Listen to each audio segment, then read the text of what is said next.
Hello guys, नोंथांमोन गासिखौबो आंनि बे गोदान भिडिअ फिन खेबसेबाव बरायहरनाय थाबाय। नोंथांमोना आंनि बे लास्ट भिडिअ जेरै अनसाय हरबाय, लोगोसे गोबाङानो मोजां कमेन्ट हरबाय। बिनि थाखाय आं नोंथांमोन गासिखौबो आंनि गोसो गोरबोनिफ्राय थेंक इउ जासिहरनाय थाबाय। आरो आं दिनै नोंथांमोननि गेजेराव फिन खेबसेबाव मोनथाम गोदान सायारि लानानै फैदों। नोंथांमोना बे मोनथाम सायारिनि गेजेराव बबे मोनसेखौ मोजां मोनो नोंथांमोना कमेन्ट बक्सआव खोन्थाहरबानो जाबाय। थ' बिदिब्ला दिनैनि सायारिफोरखौ खोनासंसै। गोदो आंनि जिउआव गोबां मानसि दंमोन, मोजां मोनग्रा दंमोन, अनग्रा दंमोन, बुजिग्रा दंमोन। नाथाय दा ओरैबायदि मोनसे सम फैबाय, दा आंनि जिउआव रावबोआनो गैया। ना मोजां मोनग्रा दं, ना सोरबा बुजिग्रा दं। आंसो मिन्थिगौ आं माबोरै थांनानै दं।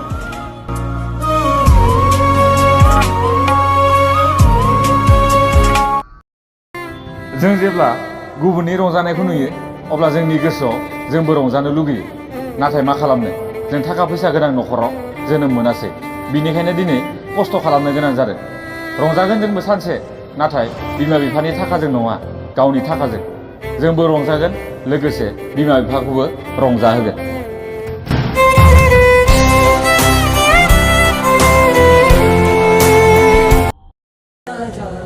आं नोंनो अननाय होदोंमोन, नाथाय नों आंनो दुखुसो होबाय।